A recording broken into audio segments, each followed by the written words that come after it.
ప్రార్థన చేసుకుందాం. మా ప్రియ పరలోక తండ్రి, కృపయు కనికరగల మా దేవా, నమ్మదైన దేవా, అబ్రహాం ఇస్సాకు యాకోబుల దేవా, మీ పరిశుద్ధ పాదాలకు స్తుతులు స్తోత్రం తండ్రి. మీ ప్రియ కుమారుడు, మా రక్షకుడు, అద్వితీయ దేవుడు యేసుక్రీస్తు వారి అతి శ్రేష్టమైన పరిశుద్ధమైన ఉన్నత నామములో మేము స్తుతిస్తూ ఆరాధిస్తున్నాం ప్రభా. మా దేవుడుగా, మా ప్రభుడుగా, మా యజమానుడిగా, మా కాపురిగా మీరు ఉన్నందుకే మీకు స్తోత్రాలు. మా ఆశ్రయ దుర్గం మీరు, మా ఎత్తైన కోట, మా కొండ, మా కోట, మా శైలం, మా డాలు మీరు ఎందుకే మీకు స్తోత్రాలు. మా ప్రభా, నీ దాసుడు కాంతారావు గారిని మా ప్రభా మీరు మరుగుపరిచి మా ప్రభా ఈ యొక్క ఆరాధన టీవీ ఛానల్ ద్వారా మా ప్రభా మీ ప్రేమ సువార్త అనేకులకు అందించబడటానికి మీరు తండ్రి మార్గాన్ని సువిశాలం చేసేందుకే మీకు స్తోత్రాలు. అనేకులు రక్షణ పొందుటకు మా ప్రభా, అనేకులు క్షేమాభివృద్ధి పొందుటకు, అనేకులు తండ్రి మీ మేలును గ్రహించుటకు సహాయం చేయండి. మా ప్రభా కుటుంబాలు సంతోషంతో ఆనందంతో మా ప్రభా తండ్రి మీ రక్షణ ఆనందం అనుభవించినట్టు సహాయం చేయండి. ఈ సమయాన్ని మాకు దీవెనకరంగా చేయండి. మీ దాసుని మీ ఏడంతల ఆత్మచేత అభిషేకించి మీ నోటి బురగా వాడుకుని ప్రార్థిస్తూ దయగల మీ హస్తములు అప్పజెప్పుకుంటూ మ్రొక్కుతూ పూజించుకుంటూ యేసుక్రీస్తు పరిశుద్ధమైన నామములో ప్రార్థించి స్తుతించి వేడుకుంటున్నాం తండ్రి, ఆమెన్. దేవుని నామానికి స్తోత్రములు, స్తుతి కలుగును గాక. దేవుని యొక్క వాక్యంలోనికి మనము వెళ్దాం. దేవుని మాటలను ధ్యానం చేసుకుందాం. పరమగీతాలు 1వ అధ్యాయము 1వ వచనం నుండి మనము 5 వచనాల దాకా ధ్యానం చేసుకుందాం. 1వ వచనం చదివినట్లయితే, సొలొమోను రచించిన పరమగీతం. నోటి ముద్దులతో అతడు నన్ను ముద్దు పెట్టుకును కాక, నీ ప్రేమ ద్రాక్షారసము కన్నా మధురం. ఆమేన్. నీవు పూసుకొను పరిమళ తైలము సువాసన గలది. నీ పేరు పోయబడిన పరిమళ తైలముతో సమానం. కన్యకలు నిన్ను ప్రేమించుదురు. నన్ను ఆకర్షించుము, మేము నీ యొద్దకు పరిగెత్తి వచ్చేదము. రాజు తన అంతఃపురములోనికి నన్ను చేర్చుకునేను. నిన్ను బట్టి మేము సంతోషించి ఉత్సహించదము. ద్రాక్షారసము కన్నా నీ ప్రేమ ఎక్కువగా స్మరించదము. యథార్థమైన మనసుతో వారు నిన్ను ప్రేమించుతున్నారు.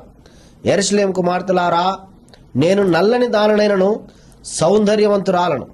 కేదారు వారి గుడారం వలెను, సొలొమోను నగరు తెరవలను. నేను సౌందర్యవంతురాలను. ఆమేన్. ఆమేన్. దేవుని నామానికి స్తోత్రములు, స్తుతి కలుగును గాక. ఈ యొక్క 5 వచనాలు మనము ధ్యానం చేసుకుందాం. ఇక్కడ పరమగీతాలలో చెప్పబడుతున్న మాటలు ఏంటి అయ్యా అంటే, సొలొమోను రచించిన ఈ వాక్యము ఆయన రచించాడు. సొలొమోను ఏ కాలములో రచించాడంటే, గంధకర్త అయిన సొలొమోను 965లో ఆ యొక్క రచించినట్లుగా మనము చూస్తూ ఉన్నాం. జ్ఞాని అయిన సొలొమోను ఈ యొక్క గ్రంథాన్ని రచించినట్లుగా మనము చూస్తూ ఉన్నాం. అక్కడ అంటున్నాడు, ఏం కనబడుతుందయ్యా అనంటే, ఈ యొక్క మాటలు తెలియజేయబడుతూ ఉన్నాయి. సొలొమోను ఆ యొక్క జ్ఞానము అడుగుటలో అతని వంటి వాడు. ఎలాంటి వాడంటే, యేసునందు జ్ఞానము కలదు అని చెప్పి చెబుతూ ఉన్నాడు. చాలాసార్లు నేను జ్ఞానవంతుడను, నేను తెలివి కలవాడను, నాకు చాలా జ్ఞానం ఉందని చెప్పి చాలా మంది ఆ యొక్క గర్విస్తూ ఉంటారు. కానీ జ్ఞానం ఎక్కడ నుండి వచ్చిద్దాయి అంటే, యేసు అనంత జ్ఞాని, పరమ జ్ఞాని అని అంటున్నాడు. ఈ యొక్క యేసు అనంత జ్ఞాని, పరమ జ్ఞాని అయి ఉన్నాడు. అందుకనే ఆ యొక్క సొలొమోను జ్ఞానము అడుగుతూ ఉన్నట్లుగా ఇక్కడ చూస్తూ ఉన్నాము. ఈ యొక్క మాటలు తెలియజేయబడుతున్నాయి అనంటే ఎలాగూ అనంటే దైవ జ్ఞానము అని చెబుతున్నాడు. ఏం కావాలయ్యా అనంటే దైవ జ్ఞానము కావాలి.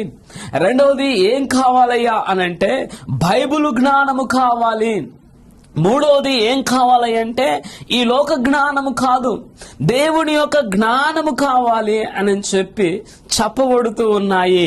ఇంకా ఏమంటాడంటే పౌలు యొక్క వేదాంత జ్ఞానము అని చెప్పి చెప్పబడుతూ ఉన్నాయి. మళ్ళీ ఇంకా అంటాడు పేతురు భౌతిక జ్ఞానము, యోహాను పరమ జ్ఞానము. ఆ యొక్క ప్రపంచములో జ్ఞానవంతులు ఎవరయ్యా అంటే యేసుక్రీస్తే జ్ఞానవంతుడు అని చెప్పి ఆ జ్ఞానము ఆయన దగ్గర నుండే మనము పొందుకోవాలి అని చెప్పి చెప్పబడుతూ ఉన్నట్లుగా చూస్తూ ఉన్నాం. నేను జ్ఞానినని ఎవడు అతిశ్రయించిన ఎడలా, చాలా సార్లు ఏం చేస్తుంటామయ్యంటే నేను జ్ఞానిని అని చెప్పి ఆ యొక్క జ్ఞానముతో ఆలోచన చేస్తూ ఉంటారు. ఎలాంటి జ్ఞానం అయ్యంటే ఈ లోక జ్ఞానము వారి కాడ ఉండవచ్చు కానీ ఆ జ్ఞానము సరిపోదు. అందుకనే నువ్వు జ్ఞాని అని చెప్పి నువ్వు అతిశ్రయించినట్లయితే ప్రయోజనము లేదు. చాలా మంది నాకు చాలా జ్ఞానం ఉంది, నాకు చాలా తెలివి ఉన్నది అని చెప్పి చెప్పుకుంటుంటారు. కానీ దేవుని యొక్క మాటలు చెబుతూ ఉన్నాయి, ఎవరికైనా జ్ఞానము కొదువుగా ఉంటే నన్ను అడుగుము అన్నాడు. అలాగనే నీవు జ్ఞానివని చెప్పి అతిశ్రయించితే ప్రయోజనం లేదు అని చెప్పి చెప్పబడుతూ ఉన్నట్లుగా చూస్తూ ఉన్నాం. ఇక్కడ 2వ వచనంలోనికి వచ్చినట్లయితే ఏమంటాడు అని అంటే 2వ వచనంలో నోటి ముద్దులతో అతడు నన్ను ముద్దు పెట్టుకొను గాక, నీ ప్రేమ ద్రాక్షారసము కన్నా మధురము అని అంటున్నాడు. ఇక్కడ చూసినట్లయితే సొలొమోను ప్రేమ, సొలొమోను రాజు ప్రభు అయిన యేసు క్రీస్తు వారికి పోలికగా ఉన్నాడు. హల్లెలూయా. ఈ యొక్క సొలొమోను రాజు ఆ యొక్క ప్రభు దగ్గర యేసు క్రీస్తు పోలికగా ఉన్నట్లుగా చూస్తూ ఉన్నాము. సంఘానికి సాదృశ్యముగా కనబడుతూ ప్రభు యొక్క యేసు క్రీస్తు వారు తన సంఘానికి ఆ యొక్క ప్రజలకు ప్రేమ, ఆ యొక్క ప్రాణము, ఆ యొక్క ప్రేమను వారికి పంచుతున్నట్లుగా, ప్రేమను వారికి చూపిస్తున్నట్లుగా చూస్తూ ఉన్నాము. దైవ ప్రేమలో కపటము లేదండి. హల్లెలూయా. ఏమంట? దైవ ప్రేమలో కపటము లేదు. మానవుని ప్రేమలో కపటము, వీక్ష, అనేకమైన స్వార్థాలు, అనేకమైన కక్షలు కలిగి ఆ యొక్క మానవుని ప్రేమలో ఏముంది అంటే వీర్ష, ద్వేషాలు కనబడుతూ ఉన్నాయి. దైవ ప్రేమలో ఏం కనబడుతున్నాయంటే కపటము లేని ప్రేమ అని చెప్పి చెప్పబడుతూ ఉన్నదండి. అందుకనే కొందరు ప్రేమ ఈ విధముగా ఉంటుందండి. కొందరి ప్రేమ ఎలాగుంటుందయ్యా అంటే ఈ విధముగా ఆ యొక్క వీక్షతో, ఆ యొక్క అసూయతో కానీ ప్రేమించినాము అని చెబుతూ ఉంటారు. కానీ వారిలో ఏం కనబడదు అని అంటే ప్రేమ కనపడదు. దైవ ప్రేమ కపటము లేనిది. దేవుని ప్రేమ నిన్ను మరిచిపోదు. హల్లెలూయా. దేవుని నామానికి స్తోత్రములు కలుగును గాక. అందుకనంటే దైవ ప్రేమ గుర్తించుట, దైవ ప్రేమను గుర్తించడము, లోక సంబంధమైన ప్రేమను నీవు గుర్తించాలి. దైవ ప్రేమ ఎలాగుంటుంది, లోక సంబంధమైన ప్రేమ ఎలాగుంటదంటే దైవ ప్రేమ నిన్ను శాశ్వతముగా నడిపిస్తుంది. లోక ప్రేమ నిన్నేం చేస్తుంది అంటే ఆ యొక్క నట్టేట్లోనే నిన్ను ముంచేసిద్ది ఈ యొక్క లోక సంబంధమైన ప్రేమ.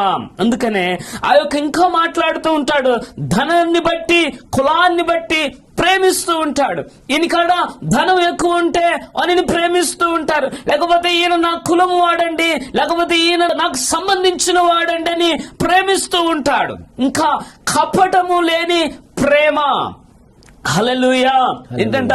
కపటము లేని ప్రేమ, యథార్థమైన ప్రేమ, సంఘములో ఆ యొక్క ప్రేమించే తత్వము, ప్రేమ వారిని అనేకులను ప్రేమ వైపు, దేవుని యొక్క కల్వారి సిలువ ఆ యొక్క ప్రేమ వైపుకు నడిపించాలి అని చెప్పబడుతూ ఉన్నదండి. చాలా సార్లు యథార్థమైన ప్రేమ ఉండదండి. సంఘములో ఆ యొక్క ప్రేమించేవారు తక్కువ. ఎందుకు అనంటే ఆ యొక్క కులాన్ని బట్టి, సమాజాన్ని బట్టి, ఆ యొక్క హోదాను బట్టి ఈరిని నేను ప్రేమిస్తాను అని చెప్తారు. కానీ దేవుడు శాశ్వతమైన ప్రేమతో నిన్ను ప్రేమిస్తున్నాడు అని చెప్పి చెప్పబడుతూ ఉన్నదండి. అందుకనే 3వ పాయింట్ లోనికి మనం వచ్చినట్లయితే చూడండి, 3వ వచనము అక్కడ అంటాడు, పూసుకొను నీవు పూసుకొను పరిమళ తైలము, పరిమళ తైలము సువాసన గలది, సువాసన గలది. నీ పేరు పోయబడిన దేవుని నామానికి స్తోత్రములు కలుగును గాక, నీవు పూసుకొను పరిమళ తైలము సువాసన కలిగినదై ఉండాలి అని చెప్పి చెప్పబడుతూ ఉంది. ప్రఖ్యాతను బట్టి నీలో ఆ యొక్క సువాసన కాదు గాని ఏంటంటే ఆ సువార్తను బట్టి ఆ యొక్క సువాస పరిమళ వాసన నీలో నుండి రావాలండి. చాలా సార్లు నీ పేరును బట్టో నీ ప్రఖ్యాతను బట్టో నీకు ఆ యొక్క విలువ వస్తుంది, లేకపోతే సువాసన వస్తుంది అనుకోవచ్చు. కాదండి, ఏంటిదంటే సువార్తను బట్టి నీకు ఆ యొక్క సువాసన రావాలి, పరిమళ వాసన రావాలి. పేరు బాగుండును లేదా నీ హృదయము ఏంటంట బాగగా ఉండదు. పేరు బాగానే ఉంటది కానీ నీ హృదయములో ఏముంటదంట అసూయ అనేకమైనవి ఉంటాయి. కానీ ఇక్కడ అంటున్నాడు, ఏమని చెప్తున్నాడంటే మనిషి ఏం చేస్తున్నాడంట అనేక రకాలుగా లోపల ప్రేమించినట్లు నటిస్తారు కానీ వారి పేరు బాగుంటది కానీ హృదయము మాత్రము బాగుండదండి. నేడు అలాంటి మానవులు, అలాంటి వ్యక్తులు, అలాంటి వారు ఉన్నారు అని చెప్పి చెబుతూ ఉన్నారు. అందుకనే చాలా మందికి ఏముండదయ్యా అంటే జీవితాలలో మార్పులుండవు, బ్రతుకులలో మార్పులుండవు, వారి స్థితిగతులలో మార్పులుండవు. పైకి మాత్రమే భక్తి పరులుగా, పైకి మాత్రమే ప్రేమించిన వారిగా నటిస్తూ ఉంటారు కానీ నమ్మకమైన జీవితాలు ఉండవు అని చెప్పబడుతూ ఉన్నాయండి. నీ జీవితము ఎలాగుండాలి అంటే నమ్మకమైన వ్యక్తిగా, నమ్మకమైన జీవితాలుగా, నీ జీవితంలో పరిమళ వాసనగా ఉండాలని దేవుని మాటలు చెప్పబడుతూ ఉన్నాయండి. నువ్వు ఎలా ఉండాలి అంటే పరిమళ వాసనగా ఉండాలి. హల్లెలూయా.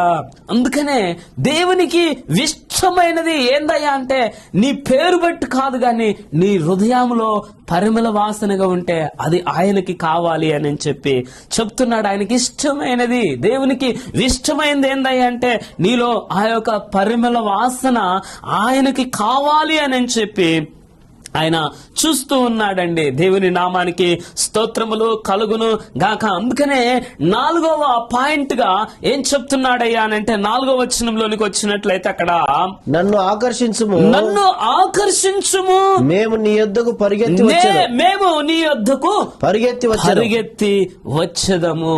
ఏం చేయమంటున్నాడు? నన్ను ఆకర్షించుము, పరిగెత్తుకొని నీ యొద్దకు వచ్చేదము అని అంటున్నాడు. దేవుని నామానికి స్తోత్రములు స్తుతి కలుగును గాక. తన కాలములో అనేక మంది ఆకర్షణగా ఉంది, తన కాలంలో అనేక మంది ఆకర్షితులుగా ఉన్నారు అని అంటున్నాడు. మమ్మును అనేకులను దేవుని వాక్యము చేత ఆకర్షించాలి.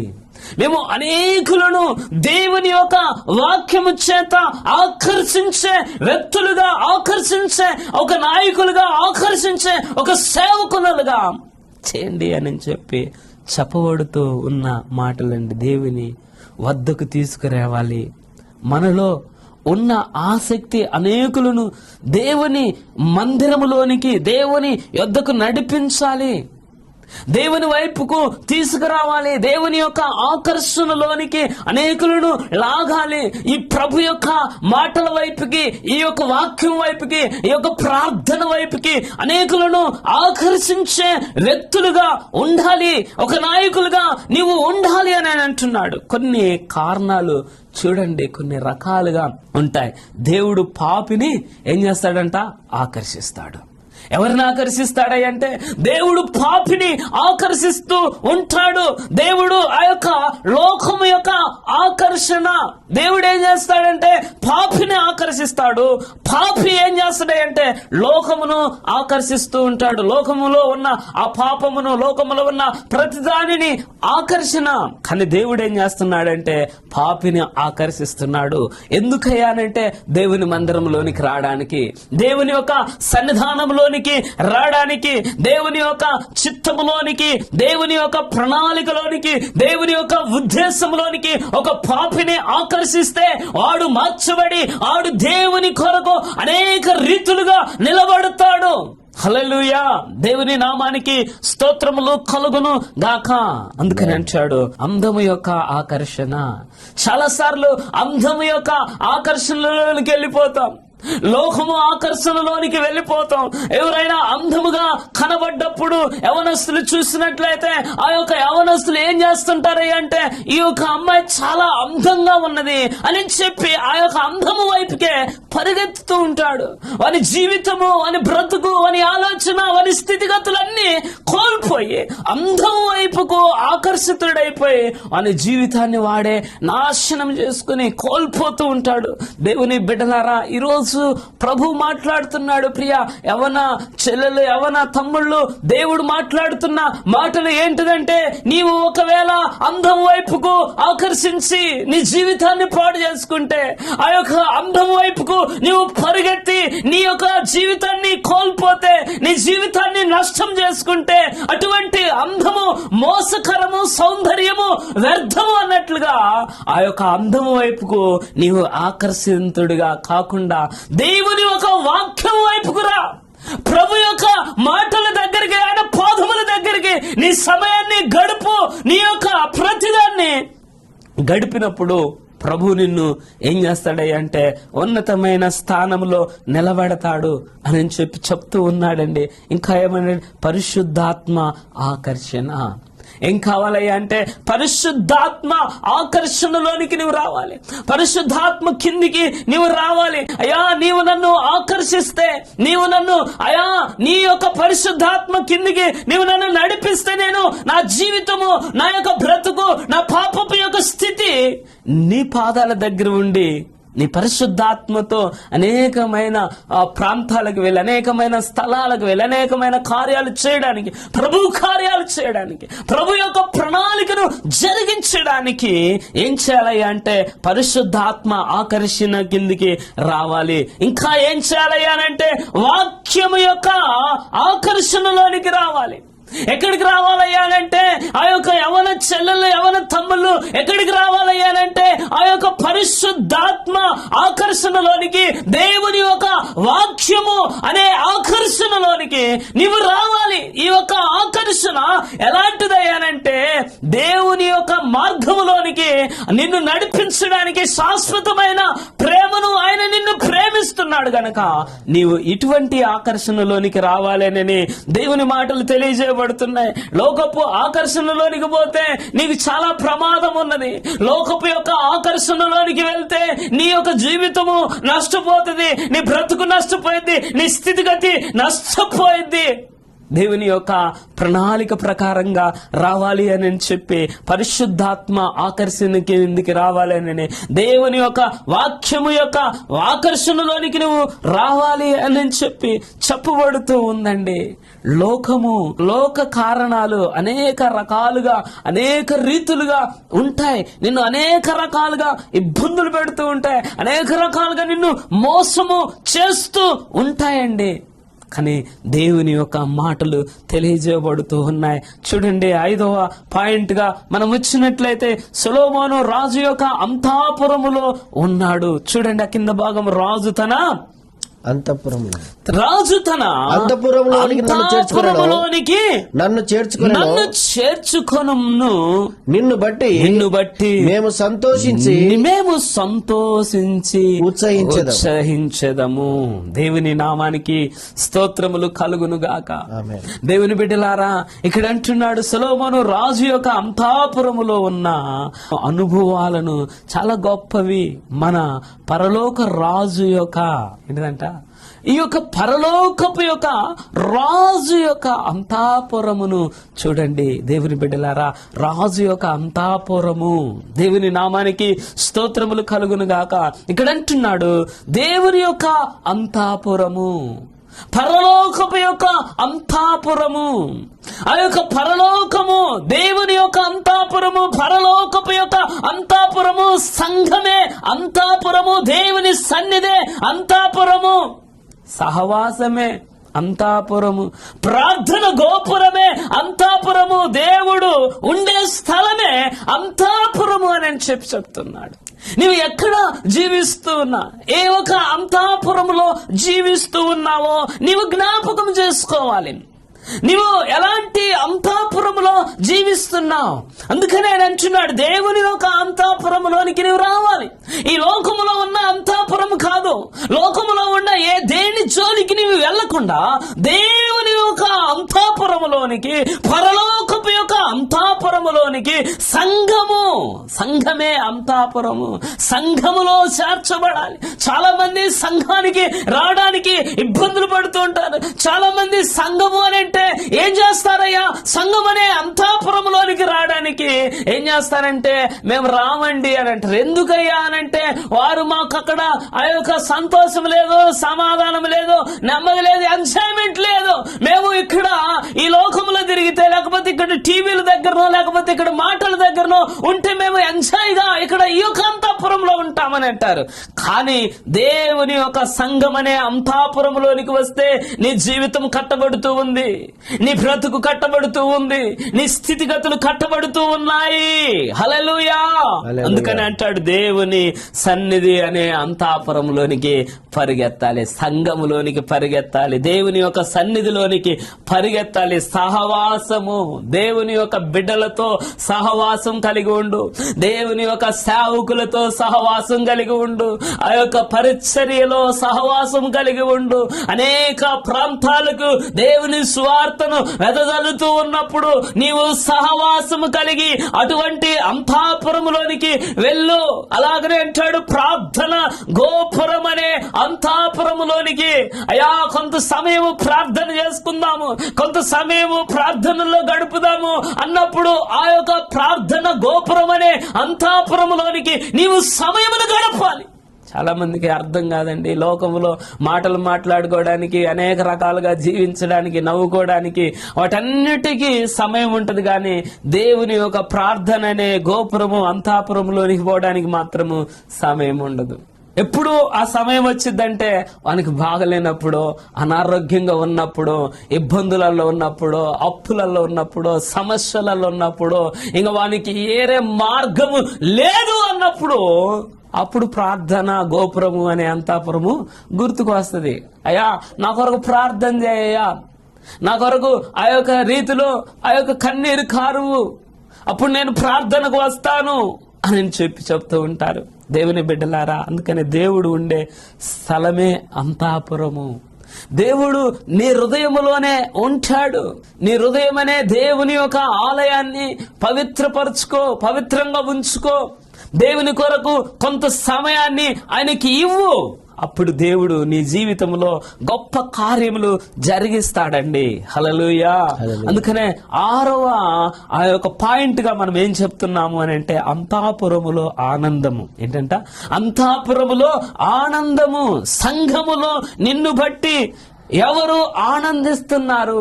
ఏంటంట? అంతఃపురములో ఆనందము కలిగి సంఘములో నిన్ను బట్టి ఎందరూ ఆనందిస్తున్నారు.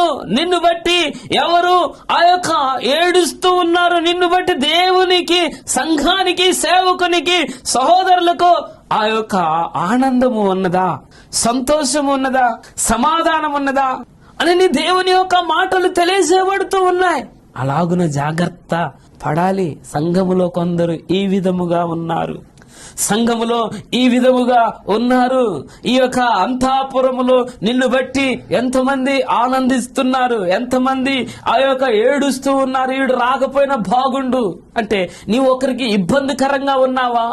ఒకరిని ఆ యొక్క ఇబ్బంది పెట్టే వ్యక్తిగా ఉన్నావా?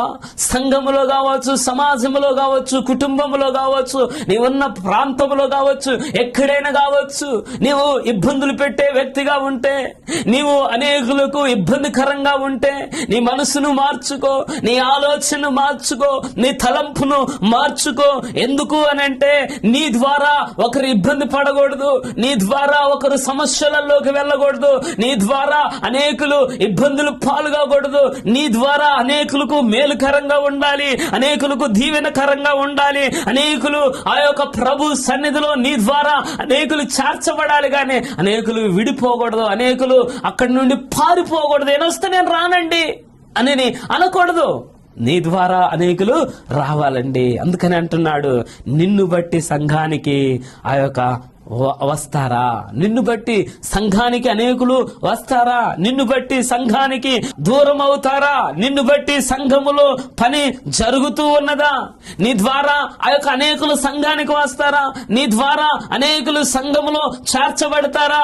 నిన్ను బట్టి సంఘములో పని జరుగుతూ ఉందా? నిన్ను బట్టి సంఘములో ఏడుస్తున్నారా? నిన్ను బట్టి సంఘముకు బాధ లేక సంతోషమా? నిన్ను బట్టి సంఘములో ఆ యొక్క బాధ కలుగుతుందా లేకపోతే సంతోషం కలుగుతూ ఉన్నదా? నిన్ను బట్టి సంఘములో పెద్దలుగా ఆనందిస్తున్నారా దుఃఖపడుతూ ఉన్నారా? చూడండి, మనల్ని బట్టి దేవునికి ఆనందము కలగాలి, మనల్ని బట్టి దేవునికి ఆనందము కలగాలి, మనల్ని బట్టి సంతోషంగా ఉండాలి. ఫలాని వ్యక్తులు వస్తే మేము చాలా సంతోషంగా ఉంటాం, ఆనందంగా ఉంటాం, సంతోషంగా జీవిస్తాము అనే రీతిలో ఉండాలి. దేవునికి దుఃఖపరిచే వ్యక్తిగా ఉండవద్దు. హల్లెలూయా. నిన్ను బట్టి అనేకులు మార్చబడాలి. నీ జీవితాన్ని బట్టి, నీ బ్రతుకుని బట్టి, నీ స్థితిగతిని బట్టి అనేకులు మార్చబడాలి.